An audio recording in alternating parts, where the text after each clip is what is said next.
This is the Season Long Podcast in support of the YouTube channel SeasonLongBaller. Hope you had a wonderful weekend. And what we do with our Season Long Podcast is on our YouTube channel SeasonLongBaller, we are playing the full 82-game schedule of the Washington Wizards on the video game NBA 2K24 through a player build, Jaymont Summerz, a point guard that we created, and that link is down in the description below. We created it on NBA 2K23, carried it on over to NBA 2K24, so we have been playing the full season. Now, this last week, the Wizards went 3-0, defeating the Rockets, the Kings, and the Raptors, and really put it on the Rockets and the Raptors. But the game we'll talk about is the Sacramento Kings. As you see, we shot 59% from the field, Kings shot 50%, and we were 40% from deep while the Kings were shooting 29%. And both teams shot 5 free throws, but we missed one, and the Kings obviously hit one more than we did. Now, every time we play the Kings, we have a problem with De'Aaron Fox. Obviously, De'Aaron Fox is a problem for more than just us.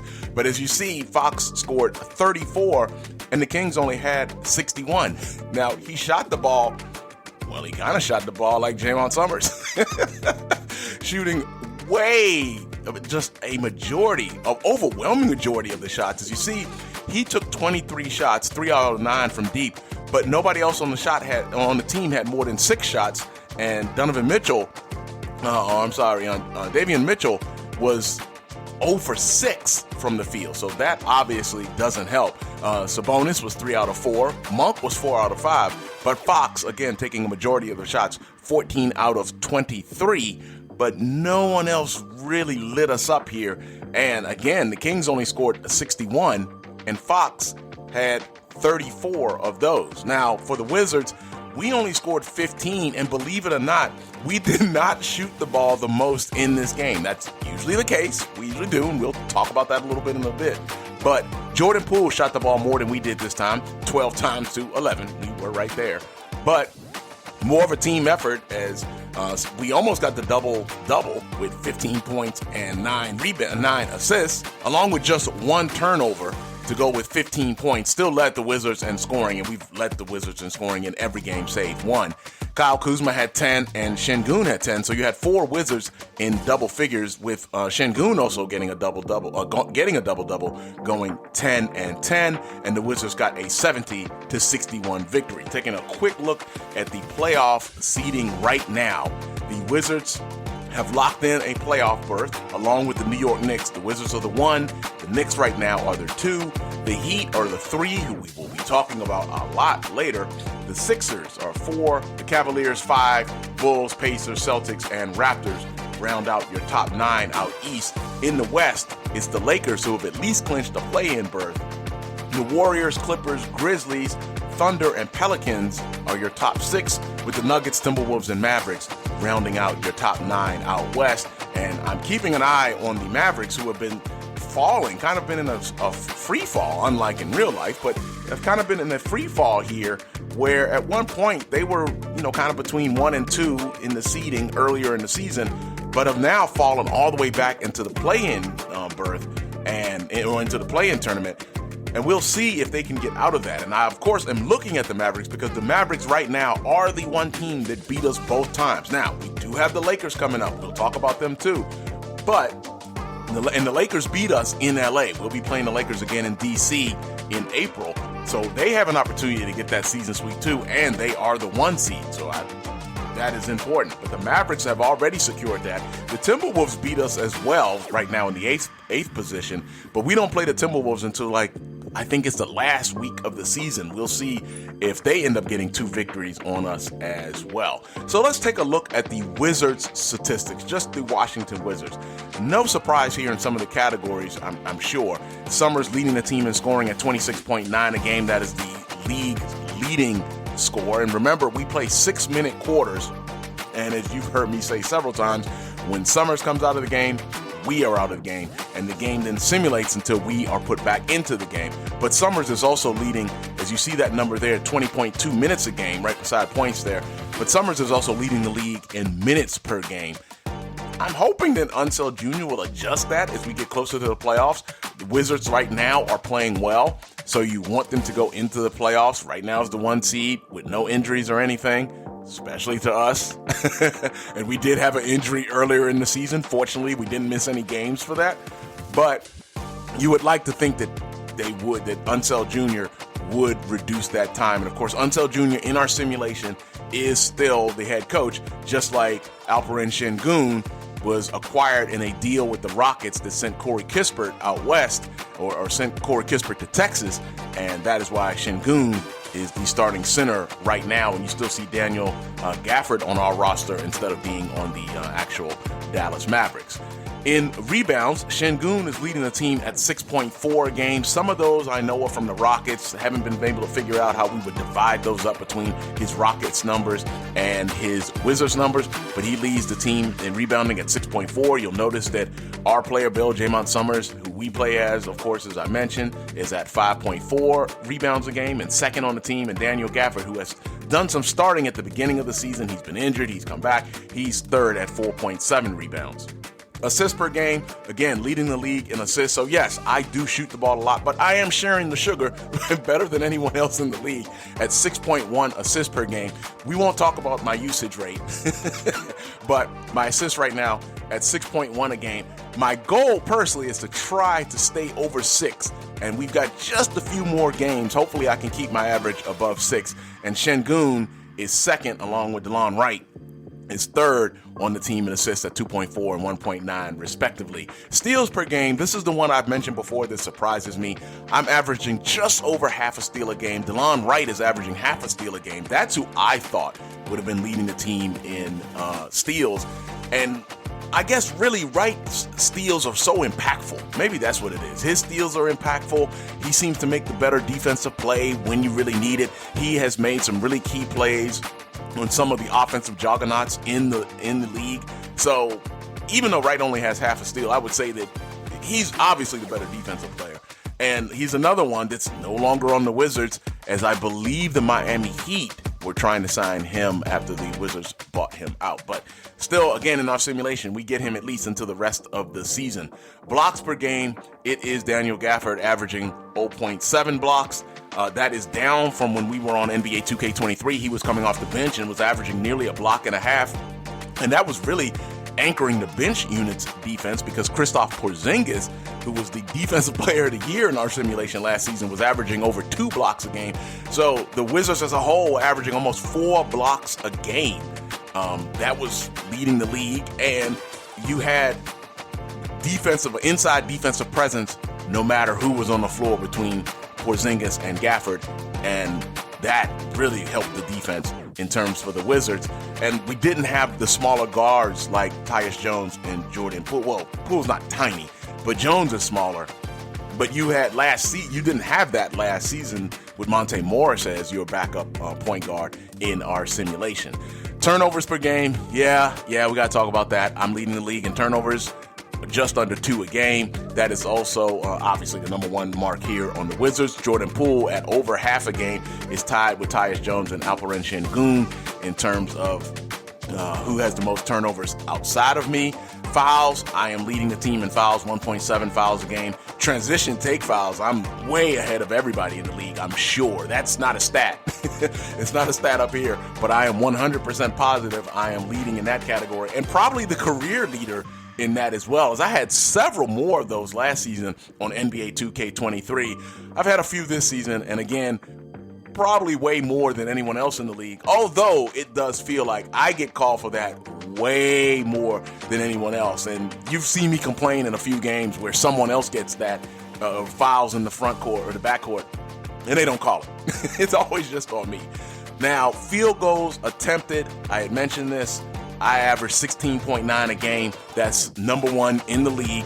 Actually down, I think, from last year where I was over 17. So, okay, I've improved a little, but I'm going to shoot.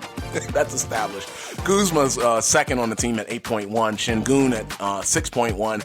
And then Jordan Poole, coming off the bench, is averaging 5.8 shots a game. Free throws attempted, Summerz leads the team in that category as well. And only Sengun has more than 1 free throw attempt a game outside of Summerz, and right now that number is second best in the league.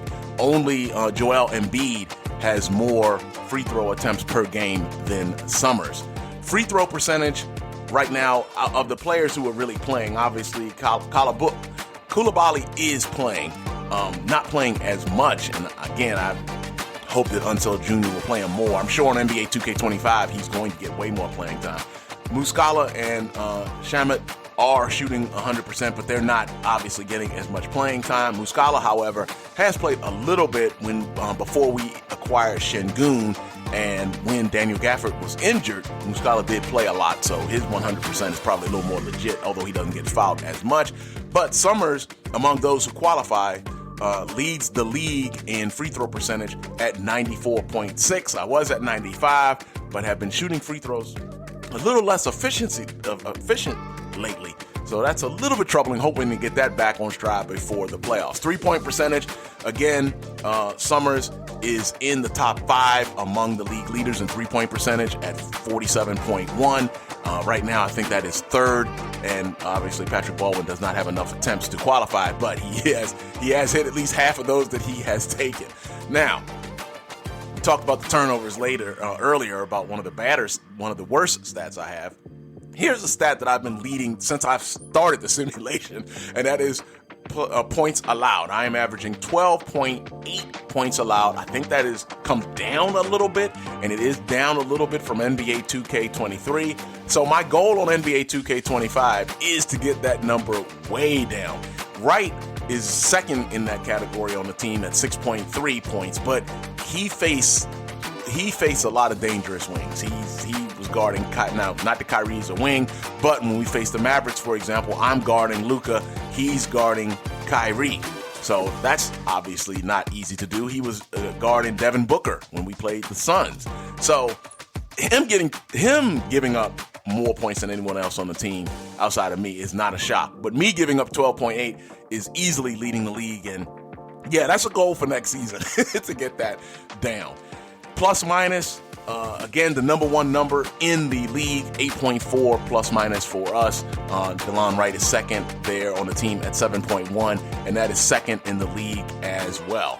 Now, I just want to show this quick shot chart here, and this is our shooting percentage. And again, I know these are there's some high numbers in here. 445 shots at the goal there inside, 5 feet there, or inside the circle there. So you can see where we are shooting the ball well. We are 50% from deep on straight on from 3 and from the right wing, but only 40.1 from the left wing. Shooting from the corner at 45.2%. The right corner, we are over 50% from 3 at 52.3%. At the key, but not from 3-point straight on, 100%. Now, granted, we've only shot that ball 3 times there.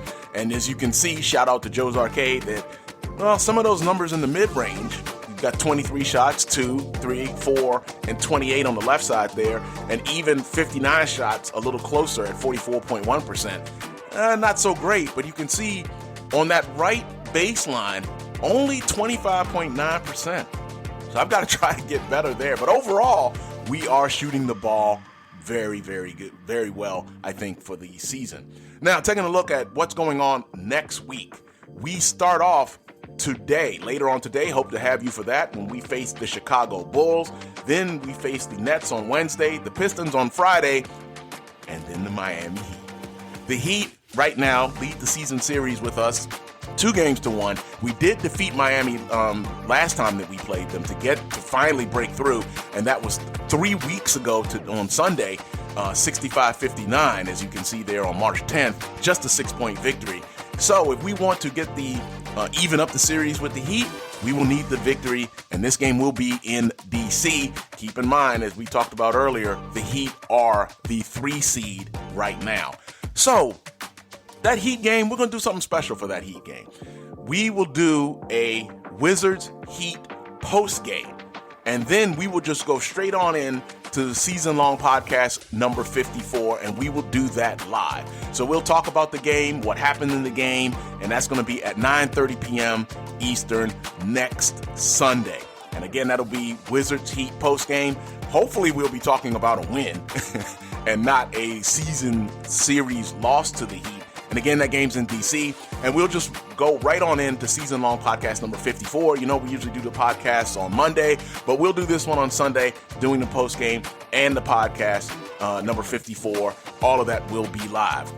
Then on Wednesday, that Wednesday after Sunday, on April 3rd, Lakers will be visiting DC, and we will do that game live.